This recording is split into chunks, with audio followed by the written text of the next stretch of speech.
I funded everything. My sweat, my credit, my weekends. Then one morning I pulled into the lot, and my key wouldn't turn the lock. Let me back up. My name is Daniel. For the past 6 years, I've been running Collins Hardware on Main Street. When I say running, I mean running. I open at 6. I close at 8. I do inventory. I handle angry customers. I train new hires. I fix the ancient point-of-sale system when it crashes every other Tuesday. My dad, Richard Collins, is the owner. On paper. In reality, he shows up around 10, drinks coffee in the back office, makes a few phone calls, then leaves by 2 to play golf with his buddies at the country club. That's been the arrangement since I was 22. I'm 28 now. When I first started, Dad told me this was my future. He said the store would be mine someday. He said I was building something for myself. He said a lot of things. I believed him because he's my dad, and you want to believe your dad, you know? You want to think that the person who raised you wouldn't lie to you about something this important. So I worked. I worked harder than anyone I knew. I came in on holidays. I skipped vacations. I turned down job offers from bigger companies because I thought I was investing in my own future. The store was struggling when I took over operations. We were bleeding money. Vendors were threatening to cut us off. The shelves were half empty. Customers were going to the big box stores 20 minutes away because we didn't have what they needed. I fixed all of it. I renegotiated contracts with every major vendor. I convinced them to give us better terms by promising consistent orders and faster payments. I restructured the inventory system so we actually knew what we had in stock. I started a customer loyalty program that brought people back. I hired good people and trained them properly instead of just throwing them on the floor and hoping they'd figure it out. Within 2 years, revenue was up 40%. Within 4 years, we were the go-to hardware store in 3 counties. People drove past the big chains to come to us because we had what they needed and we knew how to help them. I built relationships with contractors and builders. I learned every product we sold. I could tell you the difference between a lag bolt and a carriage bolt, between oil-based and water-based polyurethane, between a reciprocating saw and a jigsaw, and why each one mattered for different jobs. I was good at this. Really good. And my dad took all the credit. Every time someone complimented the store, he'd smile and say thank you like he'd done something. Every time a vendor praised our turnaround, he'd shake their hand and act like it was his strategy. I didn't mind at first. He was the owner. It made sense that people would associate success with him. But over time it started to bother me. Not because I needed the glory, but because he started to believe his own story. He started talking like he was the one who saved the business. Like I was just helping out. Still, I kept my mouth shut. I figured it didn't matter who got credit as long as the store was doing well and I was building toward ownership. That's what he promised, right? That this would be mine someday. Then 3 months ago, something weird happened. I went to deposit my paycheck and it bounced. I called the bank thinking it was a mistake. They told me the account didn't have enough funds. I called Dad. He laughed it off and said there was a cash flow issue and he'd fix it by the end of the week. He did. The next check cleared. I didn't think much of it. 2 weeks later, it happened again. This time I didn't wait. I went straight to the office and asked him what was going on. He got defensive. He said I didn't understand how business worked. He said sometimes you have to move money around. He said I was being dramatic. I asked him to show me the books. He said no. He said he handled the finances and I handled operations, and that's how it worked. That's when I knew something was wrong. I started paying attention. Real attention. I noticed that Dad was pulling cash out of the register more often. Small amounts, but consistent. 100 here, 200 there. I noticed that some vendor payments were late, even though I knew we had the money. I noticed that Dad had bought a new truck. A real nice one. $60,000 at least. I asked him about it. He said it was a business expense. I asked why it wasn't registered to the business. He told me to mind my own business. That phrase, mind your own business. About the business I ran. I started digging.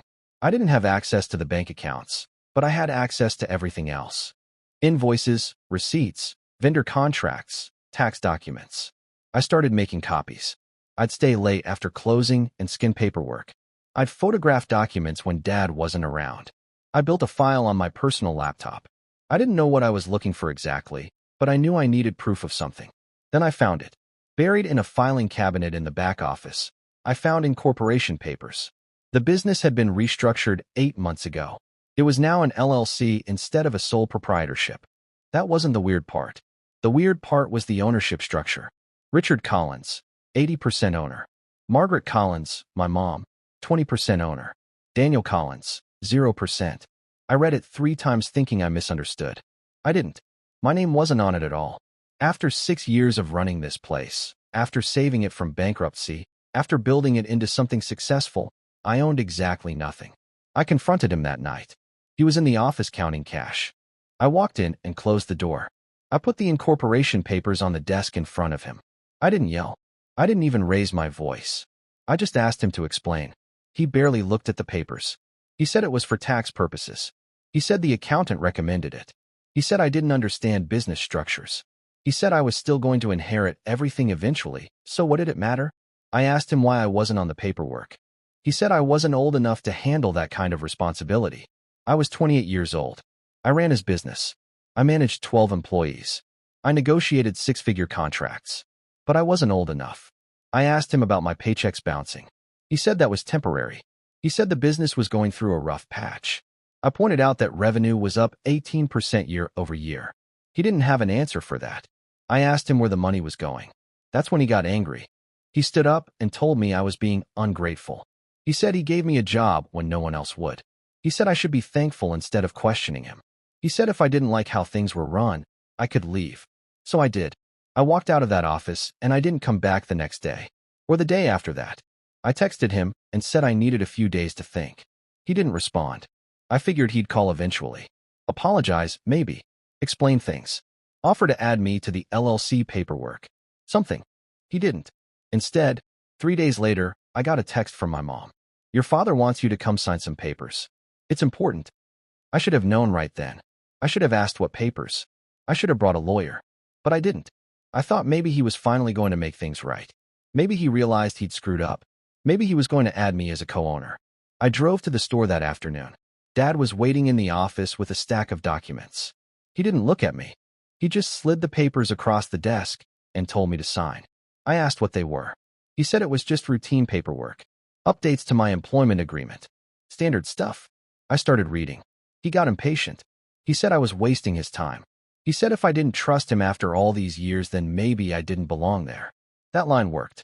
I felt guilty. I felt like I was being paranoid. So I signed. For pages. I signed all of them. I didn't read the fine print.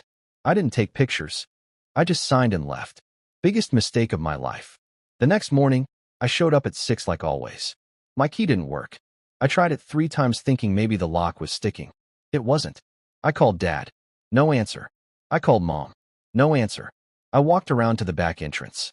That lock had been changed too. I stood there in the parking lot for 20 minutes trying to figure out what was happening. Then I saw Jake, one of the guys I hired 2 years ago. He pulled up in his truck and got out looking confused. What's going on? He asked. I don't know, I said. My key doesn't work. Mine doesn't either, he said. We stood there like idiots until Dad's truck pulled in. He parked in my usual spot. He got out and walked right past us to the front door. He unlocked it with a new key. Are we fired? Jake asked. Dad looked at him. No, you're fine. Come on in. Then he looked at me. We need to talk, he said. We went inside. Jake hesitated, but Dad waved him in and told him to start opening up like normal. I followed Dad to the back office. My stomach felt like it was full of rocks. I knew something bad was coming, but I didn't know what. Dad sat down behind the desk. My desk, really. I was the one who sat there 16 hours a day doing actual work while he played golf. He didn't waste time. I'm letting you go, he said. Those 4 words didn't make sense at first. I just stared at him. What? Your employment here is terminated effective immediately. You're firing me? Yes. I couldn't breathe right. Why? Insubordination. Failure to perform duties. Abandonment of your position. I took 3 days off. 3 days in 6 years. You left without proper notice. You refused to fulfill your responsibilities. You told me I could leave if I didn't like how things were run. So I took a few days to cool off. And during those 3 days, the store suffered. Vendors called with issues. Customers complained. You abandoned your post. This wasn't real. It couldn't be real. Dad, I've given you 6 years. I built this place from nothing. You can't just fire me. I can and I am. What about everything you promised? You said this would be mine someday. Plans change. Plans change. That's it. That's all you have to say. He leaned back in his chair. He looked tired. Or maybe he just looked old. I'd never really noticed before. Daniel, you're a good worker. You are. But you're not management material. You don't understand the big picture. You question every decision. You don't respect authority. This business needs stability, and you're not providing that. I wanted to flip the desk. I wanted to scream. But I didn't. I just stood there trying to process what was happening. What did I sign yesterday? I asked. Termination paperwork. Acknowledgement that you have no ownership stake in the company. Release of any claims against the business or myself. Standard stuff. He tricked me. My own father tricked me into signing away any legal rights I might have had. You're insane, I said. You can't run this place without me. I've been running businesses longer than you've been alive. You've been running them into the ground. I'm the one who saved this store. Watch your tone. Or what? You'll fire me? You already did that. He stood up. You need to leave. Now. I want my last paycheck. You'll get it when payroll processes. 2 weeks. I want it now. That's not how it works. You owe me 3 weeks of back pay too. My checks bounced, remember? I don't owe you anything. You signed a release. A release you lied to me about. You should have read what you were signing. That's on you. I realized something right then. This wasn't a sudden decision. He'd planned this.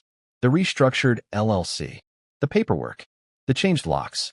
He'd been planning to push me out for months, and I'd been too busy working to notice. Why? I asked. Just tell me why.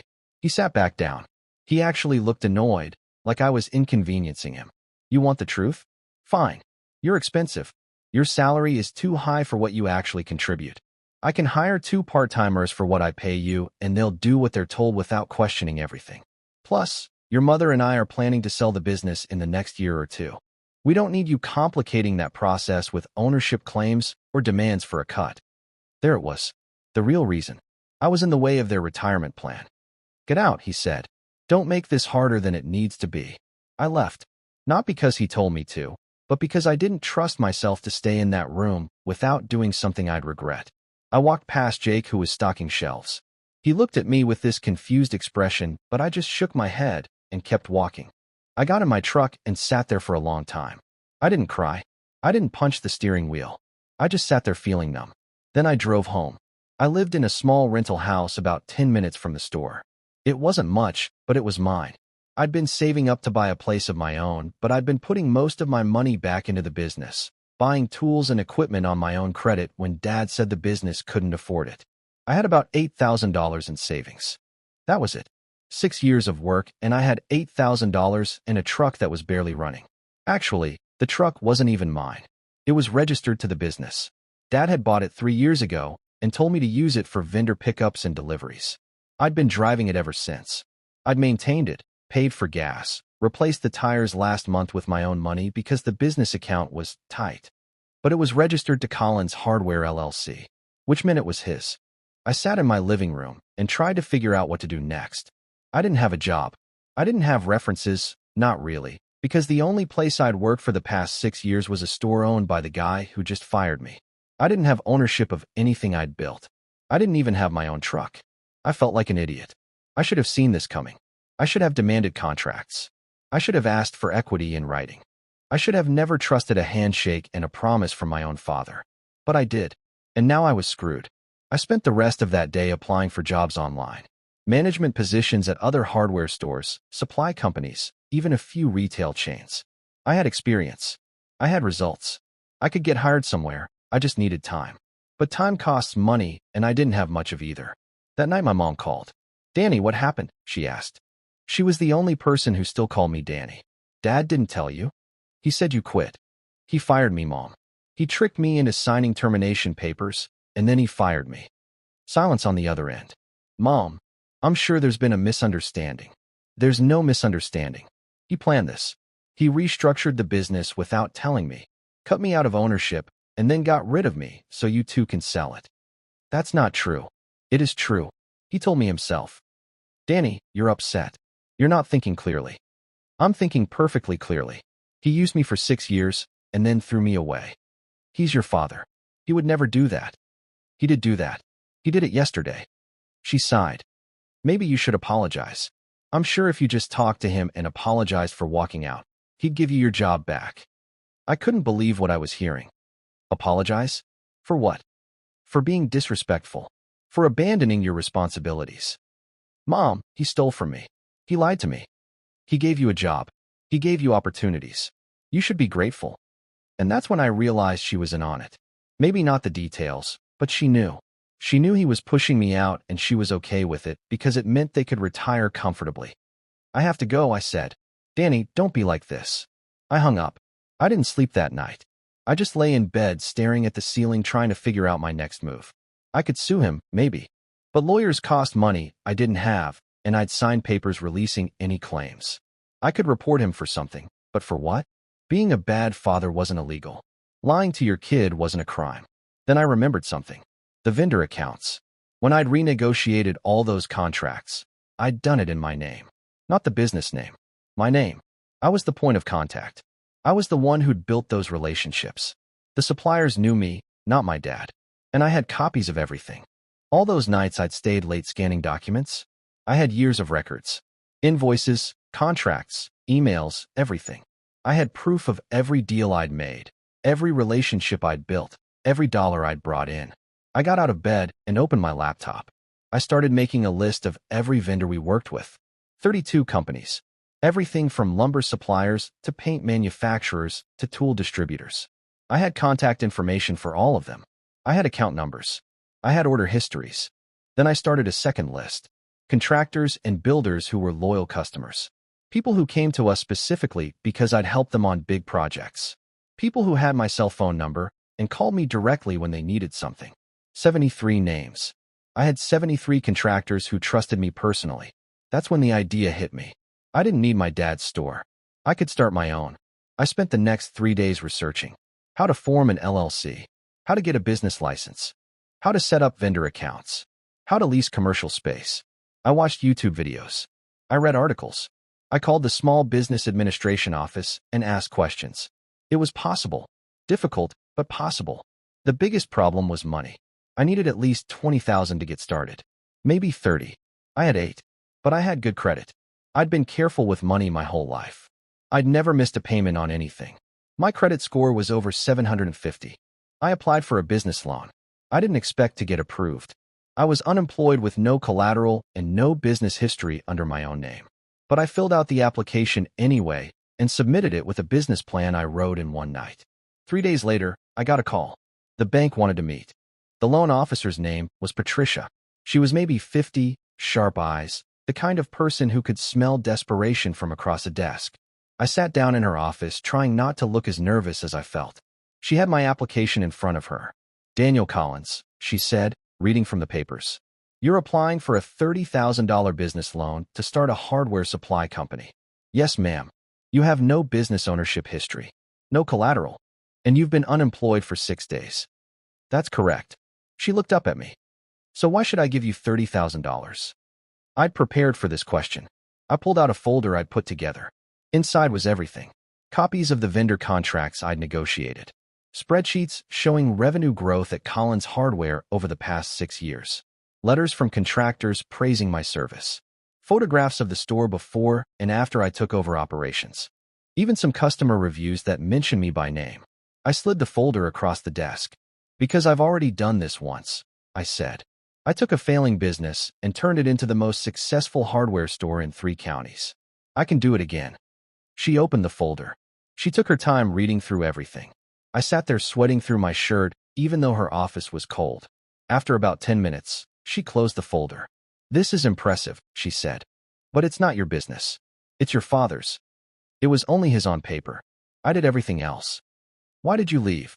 I could have lied. I could have said I wanted to pursue my own opportunities or some corporate nonsense like that. But I was tired of lying and I was tired of protecting him. He fired me, I said. After I built his business for 6 years, he restructured it to cut me out of ownership, and then he fired me so he could sell it without giving me anything. She didn't react. She just nodded slightly like she'd heard worse stories. Do you have any relationship with vendors currently? She asked. Yes. All of our major suppliers know me personally. I'm the one who negotiated the contracts and managed the accounts. Would they work with you independently? I think so. I'd have to ask. What about customers? I have relationships with 73 contractors and builders who've worked with me for years. A lot of them have my personal number. She leaned back in her chair. Here's my concern, she said. You're trying to start a business that directly competes with your father's store. That's going to get ugly. There will be legal issues. He could claim you're stealing his customers or violating a non-compete agreement. I didn't sign a non-compete. Are you sure? I thought about the papers I'd signed. I'd been so stupid, signing without reading. But I remembered the general content. Employment termination, release of claims, acknowledgement of no ownership. I didn't remember anything about non-competition. Pretty sure, I said. Pretty sure isn't good enough. If I approve this loan and your father sues you, the bank takes the loss. I understand. She tapped her fingers on the desk. She was thinking. I could see her running calculations in her head, weighing risk against potential. I need you to do 3 things, she said. First, I need written confirmation from at least 5 major vendors that they're willing to work with you independently.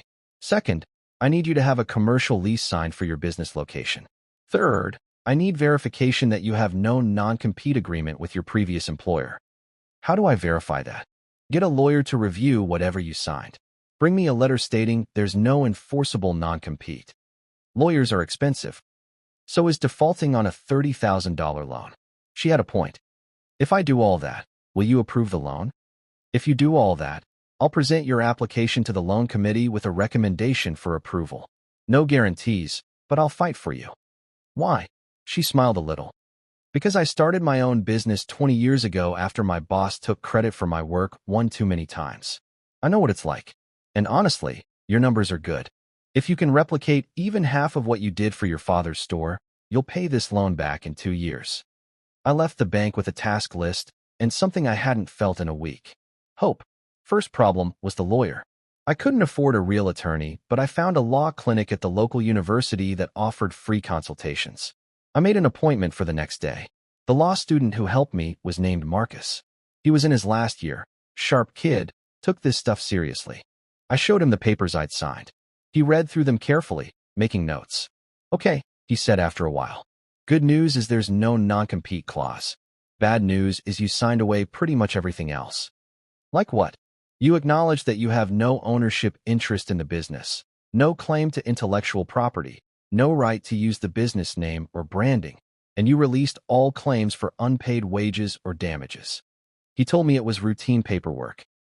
It's routine if you're firing someone you want to make sure can't sue you later. Can I still start my own business? Absolutely. You just can't use his business name, his customer lists if they're proprietary, or any of his branding. But you can work with the same vendors, target the same market, even reach out to customers you had relationships with as long as you're not using stolen data. What counts as stolen data? If you took a customer database from his computer, that's stolen. If you have phone numbers and names you remember because you worked with them personally, that's fair game. So I can call people I know? Yes. You had personal relationships with those customers. That's not proprietary to your dad's business. He wrote me a letter confirming there was no non-compete agreement. I thanked him about 100 times and left. Next problem was vendors. This was the part one was most nervous about. These were companies I'd worked with for years, but I'd always represented Collins Hardware. Would they take me seriously on my own? I started with the biggest one, Kellerman Lumber Supply. I'd been working with their regional sales manager, a guy named Tom, for 4 years. We'd always had a good relationship. He'd even invited me to a barbecue at his house once. I called him. Tom, it's Daniel Collins. Hey Daniel, what's going on? I tried calling the store yesterday, and some kid answered who didn't know anything about our standing order. Yeah, about that. I'm not with Collins Hardware anymore. Silence. You quit. Not exactly. It's complicated. But I'm starting my own business, and I wanted to talk to you about continuing our relationship. Your own business? Like a hardware store? Supply and retail. Similar model to what I was doing before, just under my own name. Does your dad know about this? He's the reason I'm doing it. More silence. I could hear him thinking. Look, Daniel, you're a good guy and you've always been straight with me. But Collins Hardware is an established account. I can't just drop them. I'm not asking you to. I'm asking if you'd be willing to work with both of us. That puts me in a weird position. I know. But Tom, you know me. You know I'm good for it. I've never missed a payment. I've never screwed you around. I'm asking for a chance. He sighed. What kind of volume are we talking about? Initially, probably a quarter of what Collins Hardware orders. but I'm projecting growth. Within a year, I think I can match their volume. And you have funding? I'm finalizing a business loan. I need vendor confirmations to complete the approval process. So you don't actually have money yet? Not yet, but I will. Another long pause. Send me a formal request on your business letterhead. Include your LLC information, your tax ID, and a projected order schedule for the first 6 months. I'll review it and get back to you. I don't have letterhead yet. I'm still setting everything up. Then set it up and call me back. He hung up. It wasn't a yes, but it wasn't a no either. I spent that afternoon registering my LLC. I called it Collins Supply Company. I figured I had as much right to the Collins name as my dad did. It was my name too. I got a tax ID number. I designed a basic logo and letterhead using a free online tool. It wasn't fancy, but it looked professional enough. Then I sent emails to Tom and 4 other major vendors I'd worked with. Formal requests, projected orders, references from contractors who'd agreed to work with me. And then I waited. Waiting was the worst part. I checked my email every 10 minutes. I jumped every time my phone buzzed. I couldn't sleep. I couldn't eat. Everything depended on these responses. 2 days later, Tom called back. I talked to my boss, he said. We'll work with you. Standard terms, net 30 payment, minimum monthly order of $5,000. Missed 2 payments and we cut you off. I almost cried. Thank you, Tom. You won't regret this. I better not. I vouch for you. Over the next week, 3 more vendors agreed to work with me. The 5th one declined, said they had an exclusive relationship with Collins Hardware. That was fine. 4 out of 5 was enough. Next problem was finding a location. I needed commercial space, but I couldn't afford anything expensive. I drove around for days looking at empty buildings. Everything was either too big, too expensive, or in terrible condition. Then I found it. An old automotive shop on the east side of town. It had been closed for 2 years. The building was rough, but the bones were good. High ceilings, loading dock in the back, plenty of parking. The space was twice the size I needed, but the rent was cheap because it needed work. I called the landlord. His name was Bill. He was an older guy, semi-retired, owned a bunch of properties around town. We met at the building. I walked through it trying not to show how perfect it was. It needs a lot of work, Bill said. Roof leaks in the back corner. Electrical is outdated. Bathrooms are shot. But the structure is sound. How much? $2,000 a month. Triple net lease. You pay utilities, insurance, and property tax. That was more than I wanted to spend, but less than anywhere else I'd looked. I'll give you $1,500, I said. He laughed. This isn't a negotiation. Sure it is. The building has been empty for 2 years. You're losing money every month it sits here. I'll sign a 3-year lease right now for $1,500 a month, and I'll fix the roof myself. He studied me. You know how to fix a roof? I know how to do a lot of things. Why do you want this space? I told him the whole story. My dad, the business, getting pushed out, starting over. He listened without interrupting. When I finished, he nodded. $1,700 a month. 2-year lease. You fix the roof, and I'll credit you 1 month's rent. Deal. We shook hands. I signed the lease the next day. It was official. I had a location. I had vendor agreements. I had a lawyer's letter confirming no non-compete. I took everything back to Patricia at the bank. She reviewed the documents carefully, same way she did the first time. Methodical. Thorough. This is good work, she said. I'm impressed you pulled this together so fast. I'm motivated. I can see that. She closed the folder. I'm going to submit this to the loan committee. They meet on Thursday. You should have an answer by Friday. What are my chances? Honestly, 60-40 in your favor. You've done everything I asked and more. But you're still a risk. New business, competitive market, personal drama with your former employer. Some committee members won't like that. But you're recommending approval? I am. Thursday felt like the longest day of my life. I kept myself busy measuring the space, planning the layout, making lists of equipment I'd need. Shelving units, a point-of-sale system, hand trucks, a forklift eventually. The list was endless and expensive. Friday morning came. No call. Friday afternoon. Still nothing. I was about to lose my mind when my phone finally rang at 4:30. Patricia, you got approved, she said. $30,000 at 7.2% interest. 5-year term. I sat down on the floor of the empty building. Thank you. Seriously, thank you. Don't thank me yet. Now comes the hard part. You have to actually make this work. I will. The money will be in your business account by Monday. Use it wisely. I spent that weekend making a budget. Every dollar had a purpose. $10,000 for initial inventory, $5,000 for shelving and fixtures, $3,000 for the point-of-sale system and computers, $2,000 for insurance and licenses, $1,000 for marketing, the rest for operating expenses until revenue started coming in. It was tight, really tight. I couldn't afford to make mistakes. Monday morning, the money hit my account. I immediately placed orders with all 4 vendors. I bought shelving units from a warehouse liquidation sale. I hired a couple of contractors I knew to help me fix the roof and update the electrical. I worked 16-hour days getting the space ready, and I didn't tell my dad any of it.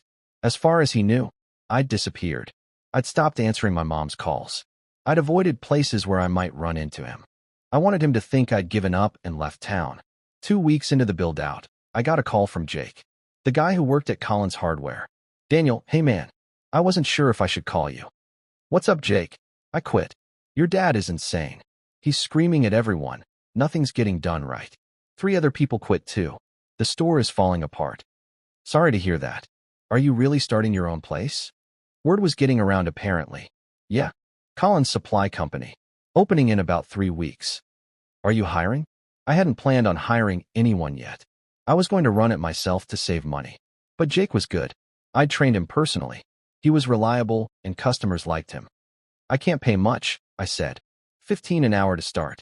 No benefits yet. "I'm making 13 at your dad's store, and I hate coming to work." "When do I start?" "Monday. I'll be there." Jake wasn't the only one. Over the next 2 weeks, 2 more employees from Collins Hardware called me. Good people, both of them. I hired them part-time. It stretched my budget, but I needed the help. I also started reaching out to contractors. Personal calls, not mass emails. I told them about the new business, what I'd be carrying, the kind of service they could expect. Most of them were supportive. Several committed to giving me their business. One of them, a builder named Marcus who I'd worked with for 3 years, told me something interesting. "Your dad came by my job site last week," Marcus said. "He was asking if I'd heard from you." I told him no. He seemed paranoid. "What do you mean?" "He kept asking if you were planning to open your own store, if you'd contacted any of his vendors or customers." He seemed really worried. Good. He should be worried. The day before my grand opening, I drove past Collins Hardware. The parking lot was half empty. The front windows were dirty. There was a handwritten sign on the door apologizing for limited stock. It had been less than a month since I left, and the place already looked run down. I didn't feel good about it exactly, but I didn't feel bad either. This was what he chose. He could have treated me fairly. He could have given me equity. He could have been honest. Instead, he lied and threw me away. Now he was dealing with the consequences. Opening day was chaos. Good chaos. I'd sent out flyers to every contractor and builder in the area. I'd posted on local Facebook groups. I'd even bought a small ad in the newspaper. People showed up. Not a ton, but enough. Contractors I'd worked with came by to check out the space and wish me luck. A few placed orders right there. By the end of the day, I'd done $4,000 in sales. It wasn't enough to be profitable yet, but it was a start. Week 2 was better. Word was spreading. Contractors were telling other contractors. My prices were competitive and my service was better because I actually knew what I was talking about. I could walk someone through a project, recommend the right materials, troubleshoot problems. That's what my dad never understood. This business isn't just about selling products. It's about relationships and expertise. People don't just want screws and lumber. They want advice. They want someone who gives a damn. By the end of the first month, I was doing $20,000 in revenue. My expenses were high, so I wasn't making much profit, but I was covering costs and building momentum. Then things got weird. I started getting calls from vendors saying that Collins Hardware was behind on payments. Not just a little behind. Seriously behind. 60 days, 90 days. Some vendors had cut them off completely. Tom from Kellerman Lumber called me personally. "I thought you should know," he said. "Your dad's account is frozen. He owes us $42,000, and we haven't received a payment in 2 months. That doesn't make sense. The store was doing fine when I left." "Well, it's not doing fine now. I don't know what happened, but something's wrong over there." I had a pretty good idea what happened. Without me running operations, my dad couldn't keep up. Orders were getting screwed up. Customers were going elsewhere. Revenue was dropping, and he couldn't pay his bills. Part of me felt vindicated, but another part felt sick. That store had been my life for 6 years. Seeing it fail wasn't as satisfying as I thought it would be. Then my mom called. First time in over a month. Danny, we need your help. I'm not coming back, Mom. The store is in trouble. Your father won't admit it, but we're going to lose everything. Vendors are threatening to sue. The bank is calling about missed loan payments. We might lose the house. That's not my problem. Please. I know your father made mistakes, but he's still your father. We're still your family. You chose him over me. You told me to apologize after he fired me. You're just as responsible for this as he is. Danny, please. I have to go. I hung up. My hands were shaking. I felt angry and guilty at the same time. They were struggling, and part of me wanted to help because they were my parents. But another part of me remembered how they'd treated me, how they'd used me and thrown me away. I didn't know them anything. 2 days later, something happened that changed everything.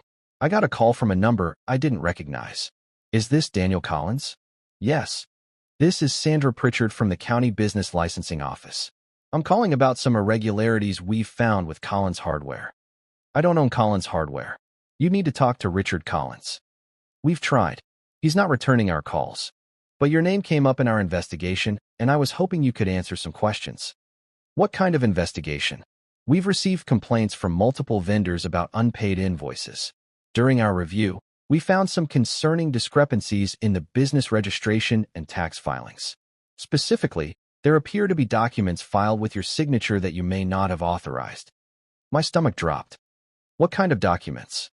Loan applications, equipment lease agreements, vendor credit applications, all signed in your name, but several vendors have told us they only ever dealt with Richard Collins. He'd forged my signature. That's where the money went. He'd been taking out loans and credit lines using my name and my credit. That's why my paychecks bounced. He was draining the business and covering it up with fraudulent debt in my name. I didn't sign any loan applications, I said. I never even saw them. That's what we suspected. Mr. Collins, I think you should consult with an attorney. This could be identity theft and financial fraud. I thanked her and hung up. Then I called Marcus from the law clinic. Marcus listened to everything without interrupting. When I finished, he was quiet for a long moment. This is serious, he said finally. If he forged your signature on loan documents, that's fraud. Criminal fraud.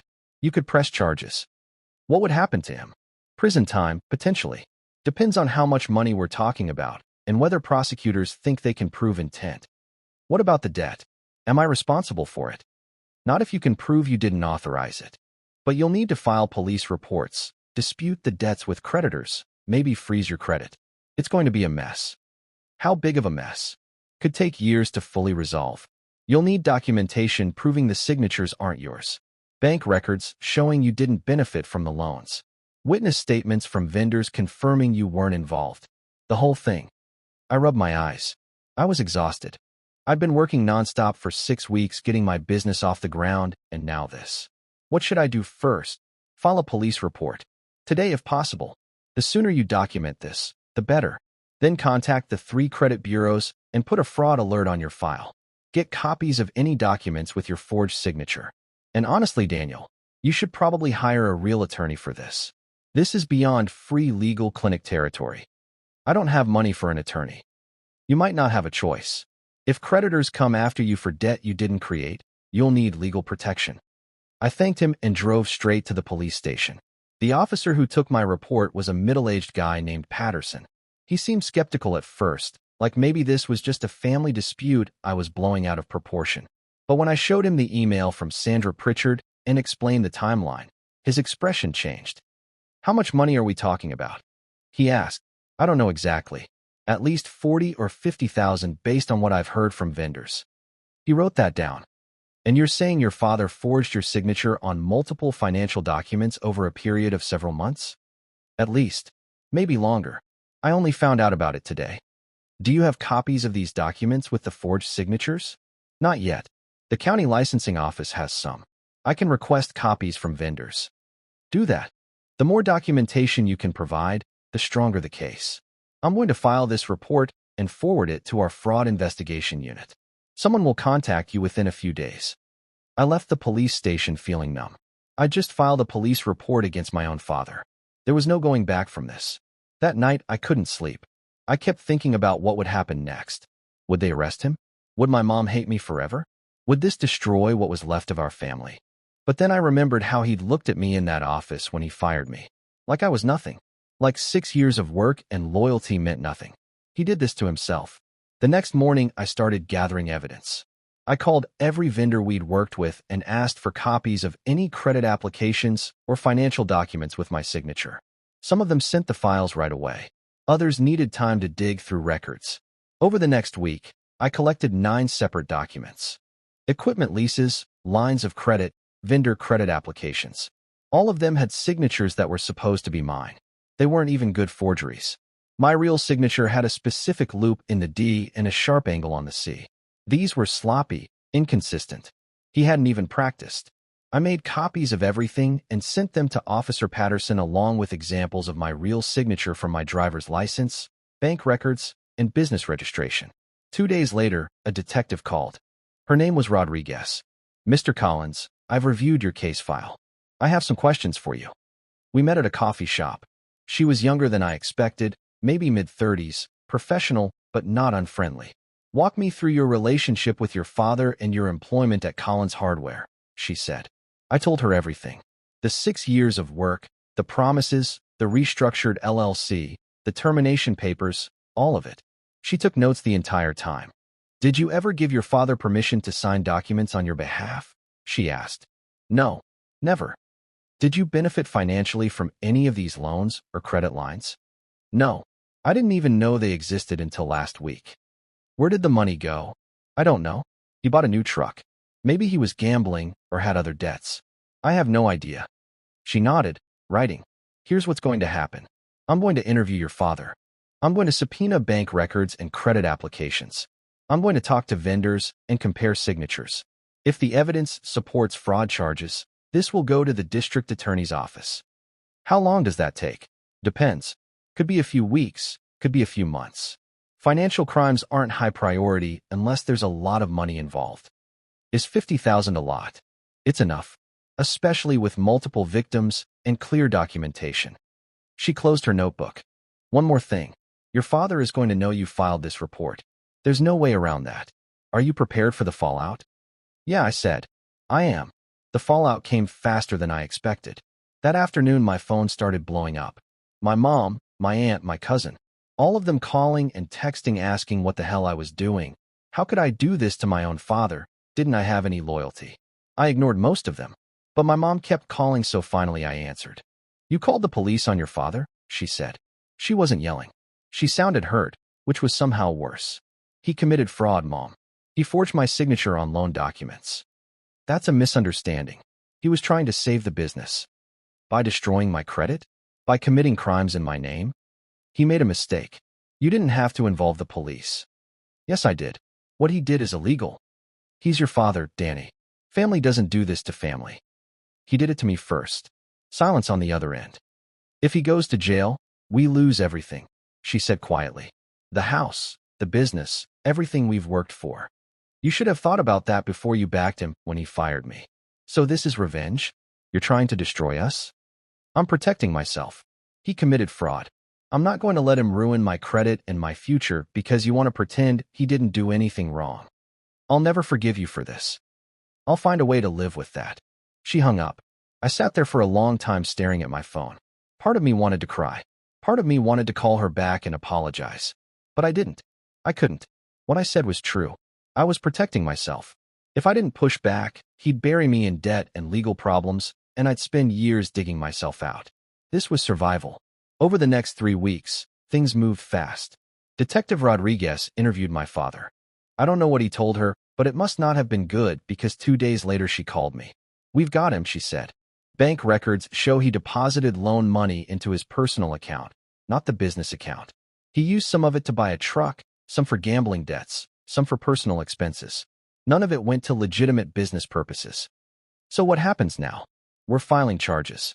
3 counts of forgery, 2 counts of identity theft, 1 count of fraud. The DA thinks it's a strong case. Will he go to jail? Probably not immediately. He'll be arrested and arraigned, then released on bail most likely. But yeah, if he's convicted, he's looking at prison time. My father was arrested on a Tuesday morning. I know because my cousin sent me a text with a photo of his mugshot and a message that just said, "I hope you're happy." I wasn't happy. I wasn't sad either. I just felt empty. The arrest made the local news. Small town, big scandal. Hardware store owner arrested for fraud. They didn't mention my name, but people figured it out fast. I started getting looks when I went to the grocery store. Some people were supportive. Others acted like I'd betrayed my family. I stopped paying attention to what people thought. My business kept growing. That's what I focused on. By the end of month 3, I was doing $35,000 in revenue. I hired another full-time employee. I expanded my inventory. I started offering delivery service. Contractors kept coming back because the service was good and the prices were fair. Several of them told me they'd stopped going to Collins Hardware even before I opened my place because the quality had gone downhill so fast. Without me, my dad had run that store into the ground in less than 2 months. Collins Hardware closed 4 months after I left. The building went up for sale. Vendors sued for unpaid invoices. The whole thing collapsed. I didn't feel good about it, but I didn't feel guilty either. I'd given that place 6 years of my life. I'd saved it from bankruptcy. I'd built something real. And my father had thrown it all away because he was too greedy and too proud to treat me fairly. That was on him, not me. The criminal case took 8 months to go to trial. My father's attorney tried to argue that everything was a misunderstanding, that I'd given verbal permission for him to sign documents on my behalf. But the evidence was overwhelming. 9 forged signatures. Bank records showing personal use of business loans. Testimony from vendors confirming I never authorized the credit applications. The jury convicted him on all counts. The judge sentenced him to 3 years in prison and ordered him to pay restitution. $68,000. Money he didn't have. My mom had to sell their house to pay part of it. She moved into a small apartment across town. She still won't talk to me. The day my father went to prison, I didn't feel victorious. I felt tired. Tired of fighting. Tired of justifying myself. Tired of explaining to relatives why I'd done what I did. Some people got it. Most didn't. They saw a son who'd put his father in jail, and nothing I said would change that narrative. But I had a business to run. Collins Supply Company was doing well. Really well.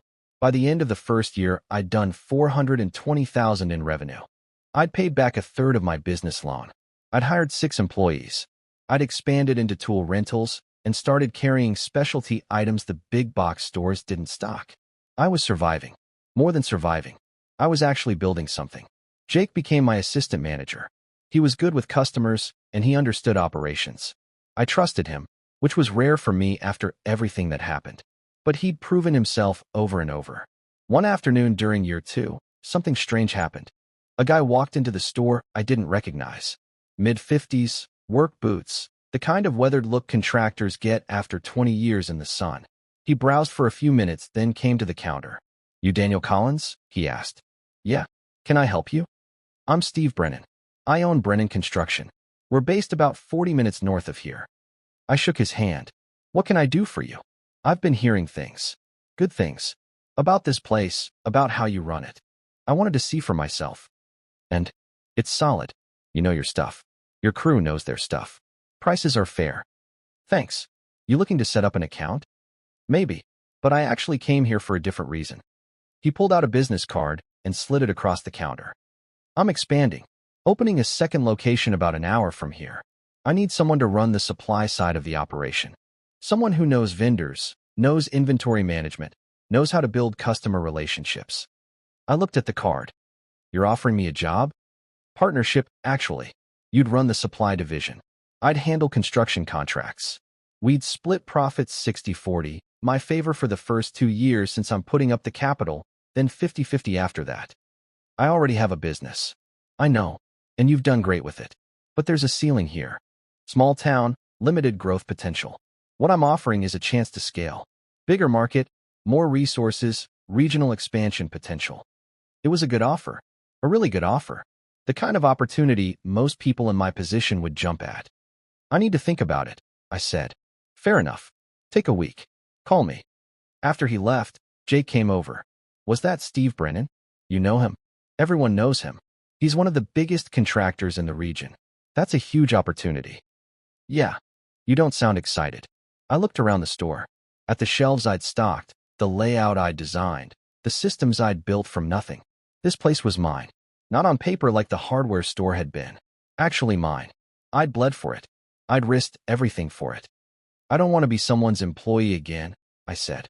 Even as a partner. I want to build my own thing. Jake nodded. I get that. I turned down Steve's offer. Part of me wondered if I was being stupid, letting pride get in the way of a smart business decision. But I'd learned something important over the past 2 years. Security isn't about working for someone else or having their name on the building. Security is about owning what you build and making decisions for yourself. I'd rather grow slow and keep control than grow fast and give it away. Year 2 went even better than year 1. Revenue hit $600,000. I was profitable. Actually profitable, not just breaking even. I opened a small second location in a town 30 minutes away. Nothing fancy, just a satellite warehouse with limited retail space. But it worked. Meanwhile, Collins Hardware stayed closed. The building sat empty with a faded for sale sign in the window. Every time I drove past it, I felt something complicated. Not guilt exactly, but not satisfaction either. That building represented 6 years of my life. I'd poured everything into it. And my father had burned it all down through greed and stupidity. He served 18 months before getting paroled. I heard about it through my aunt. She sent me a message saying he was out and he wanted to talk to me. I didn't respond. 2 weeks later, he showed up at my store. I was in the back checking inventory when Jake came and found me. Your dad's here, he said quietly. My stomach tightened. Tell him I'm busy. I tried. He said he'll wait. I took a breath and walked to the front. He was standing near the entrance looking older than I remembered. Prison had aged him. He'd lost weight. His hair was more gray than brown now. Daniel, he said when he saw me. You need to leave. I just want to talk. There's nothing to talk about. Please. 5 minutes. Everyone in the store was watching. Customers, employees, everyone. I didn't want to make a scene. Outside, I said. We walked to the parking lot. I crossed my arms and waited. I made mistakes, he said. Big ones. I know that now. I didn't respond. I was proud and stupid and I took you for granted. I thought the business was mine because my name was on the papers. I didn't understand that you were the one making it work. You're right. You didn't understand that. I lost everything. The store, the house, 2 years of my life. Your mother won't even look at me the same way anymore. I'm sorry that happened to you, I said. And I meant it. Sort of. But you did it to yourself. I know. I'm not asking you to forgive me. I just wanted you to know that I understand now. What you built here. He gestured at the store. This is what I should have given you. A real stake. Real ownership. I was too selfish to see it. Okay. That's it. Just okay? What do you want me to say, Dad? You want me to tell you it's fine, that we can go back to how things were? That's not happening. You stole from me. You committed crimes using my name. You tried to destroy my future to protect yourself. I don't hate you, but I don't trust you either. And I don't want you in my life. His face crumpled a little. He looked down at his boots. I understand, he said quietly. I just wanted you to know I was sorry. He turned and walked to his truck. An old beat-up thing. Nothing like the $60,000 model he'd bought with stolen loan money. He got in and drove away. I stood there for a while watching him go. Jake came out. You okay? Yeah, I said. I'm fine. And I was. I didn't feel angry or sad or guilty. I just felt done. That chapter was over. By year 3, Collins Supply Company was doing close to $1 million in annual revenue. I'd paid off the business loan completely. I'd bought the building I was leasing instead of renting. I employed 14 people full-time and another 6 part-time. I wasn't rich, but I was stable. I had savings. I had equity. I had something that was actually mine. One morning, Jake came into my office with a weird expression. What's wrong? I asked. Nothing's wrong exactly. But there's someone here to see you. Who? You should just come see. I followed him to the front. Standing at the counter was a woman I recognized immediately. Linda Morrison. She'd worked at Collins Hardware before I took over operations. She was the bookkeeper, handled payroll and accounts receivable. She'd retired about 7 years ago. Mrs. Morrison, I said. This is a surprise. Daniel, look at what you've built. This is incredible. Thank you. What brings you in? I heard about what happened with your father. All of it. The business closing, the fraud charges, everything. Yeah, it was messy. I want you to know something. Something I should have told you years ago.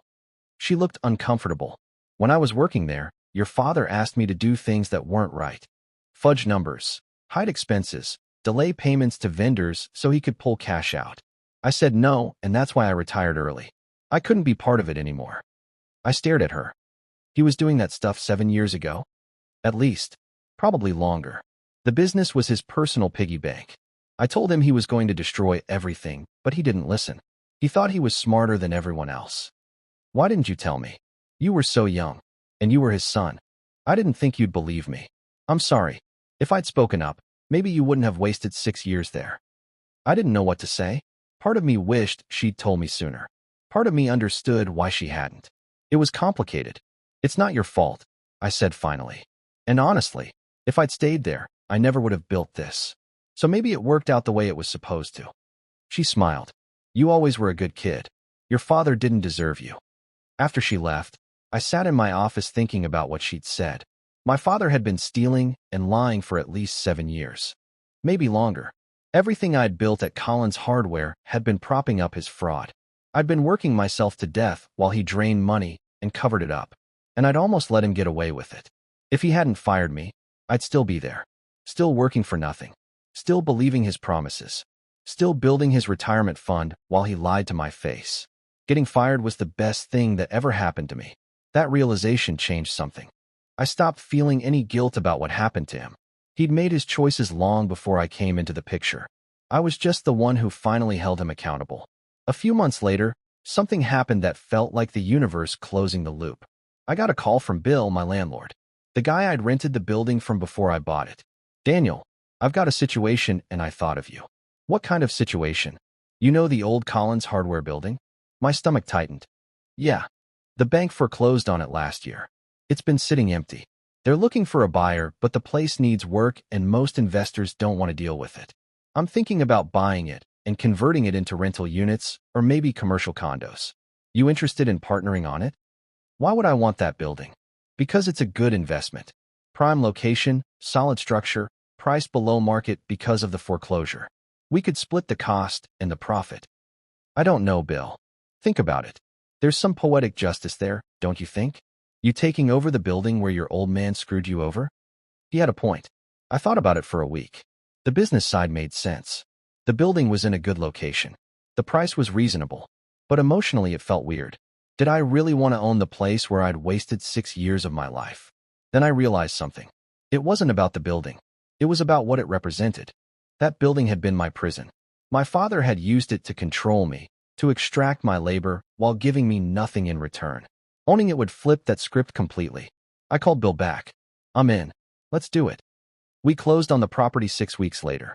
I owned 50% of the building where Collins Hardware used to operate. We hired contractors to renovate it, turned the retail space into 3 commercial units and the upstairs storage area into 2 apartments. Within 4 months, everything was rented. I was making passive income from the place that used to represent my biggest failure. One of the commercial tenants was a young woman opening a bookstore. Her name was Alicia. She was maybe 25, nervous about starting her first business, full of questions about vendors and insurance and build-outs. I helped her as much as I could, gave her advice, connected her with contractors I trusted, warned her about common mistakes. Why are you helping me so much? She asked one day. You don't even know me. Because someone helped me when I was starting out. A banker who didn't have to take a chance on me, but did. I figure I should pay that forward. Well, thank you. Seriously, I'd be lost without your advice. Watching her build something from nothing reminded me of myself 3 years earlier. Scared but determined. Broke but resourceful. Willing to work harder than anyone else because the alternative was failure. She was going to make it. I could tell. Around this same time, something unexpected happened with Jake. He came into my office one afternoon looking nervous. I need to talk to you about something, he said. What's up? I got offered a job. Regional manager position with a big supply chain company. It's good money. Better than I'm making here. My heart sank, but I kept my expression neutral. That's great, Jake. Congratulations. I haven't accepted yet. Why not? Because I like working here. You gave me a chance when I was just a stock kid making $13 an hour at your dad's failing store. You trained me. You trusted me. I don't want to bail on you. I leaned back in my chair. Jake, I appreciate your loyalty. I really do. But you have to do what's best for you. If this job is better for your career and your family, you should take it. It's a lot more money. Then you should definitely take it. He looked conflicted. What will you do without an assistant manager? I'll figure it out. I always do. He was quiet for a moment. What if I said I didn't want the corporate job? What if I wanted to stay here, but needed to make more money? How much more? He named a number. It was high, higher than I was paying him by a significant margin. But it was also less than what a regional manager job would pay.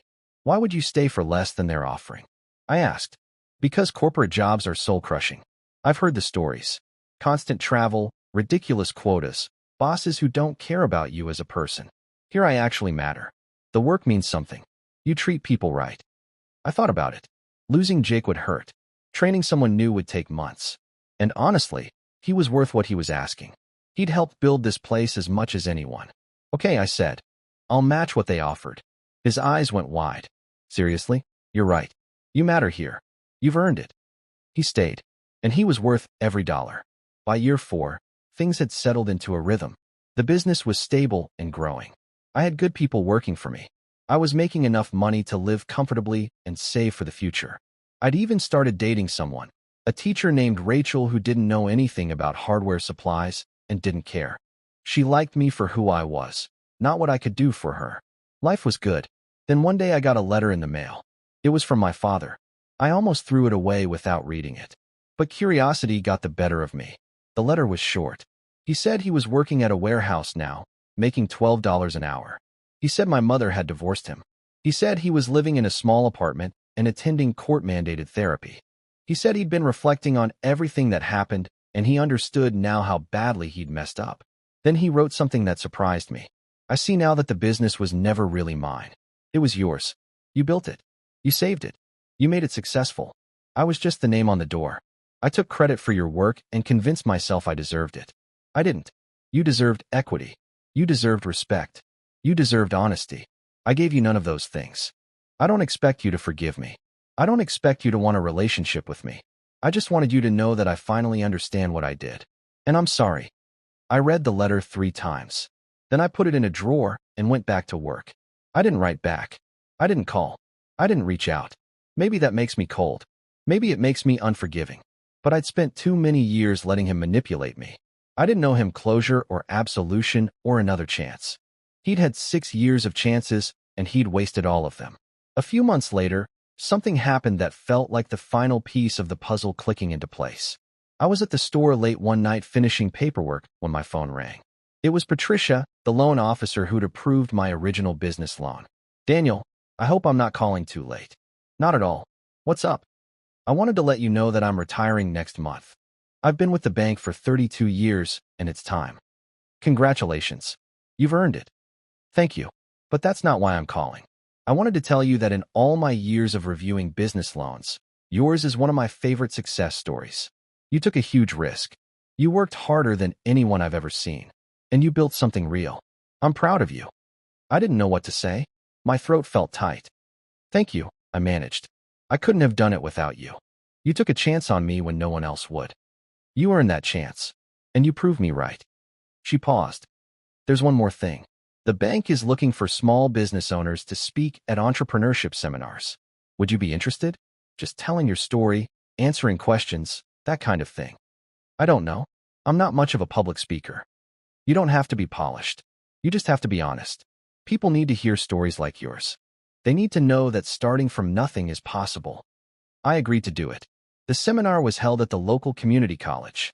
About 40 people showed up.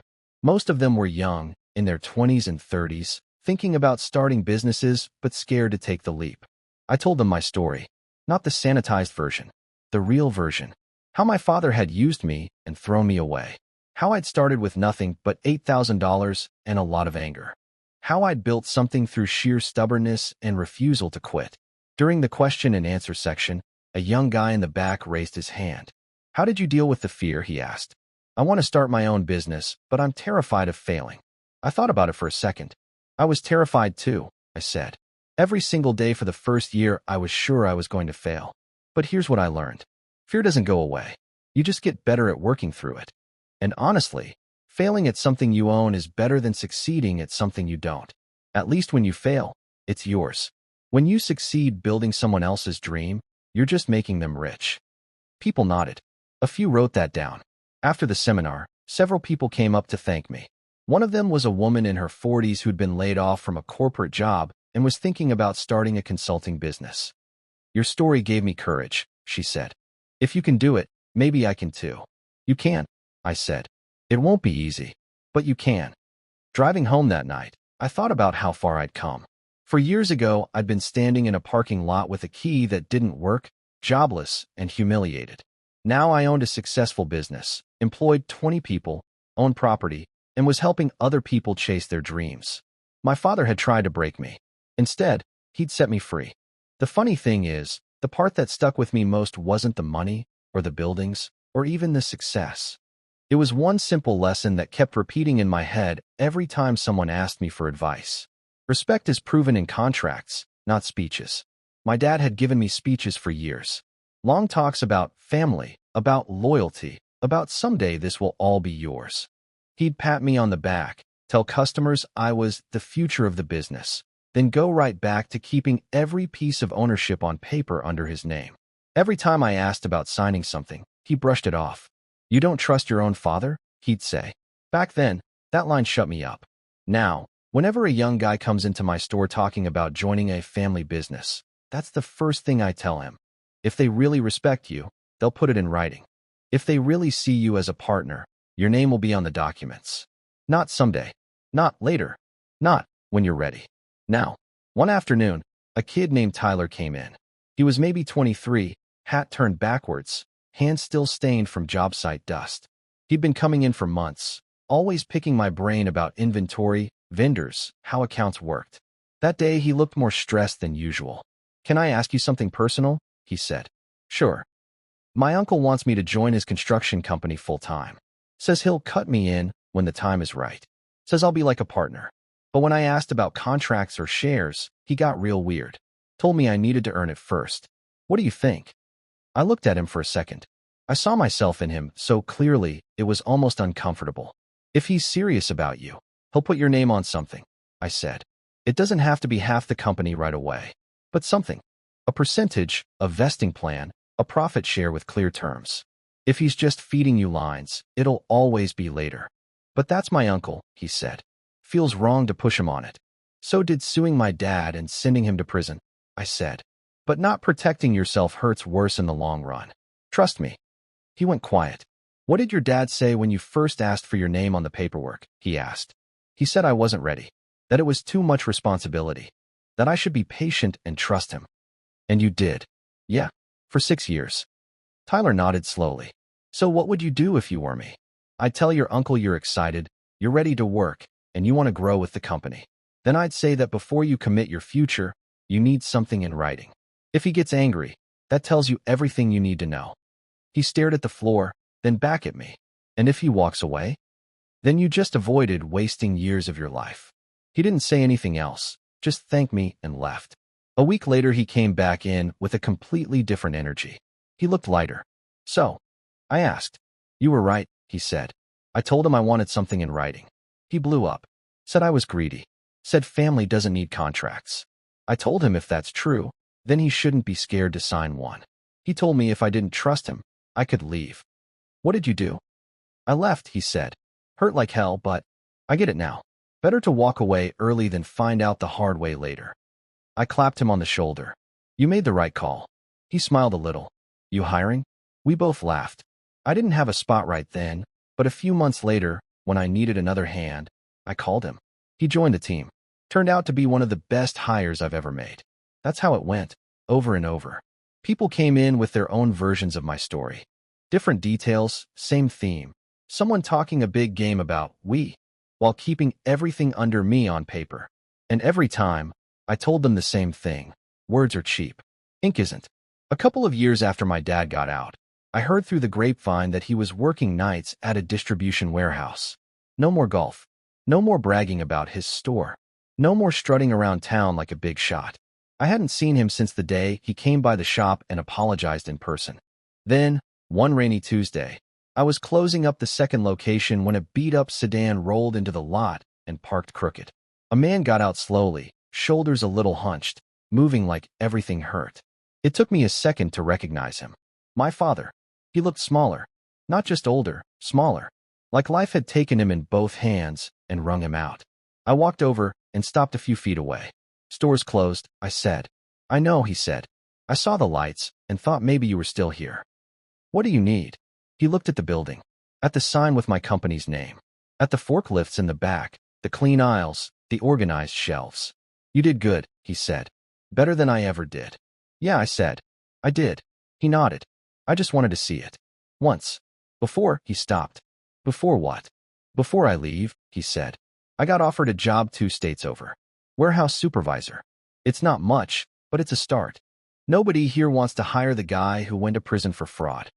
I didn't say anything. He took a breath. I'm not asking for forgiveness. I know I don't deserve it. I just wanted you to know. I get it now. All of it.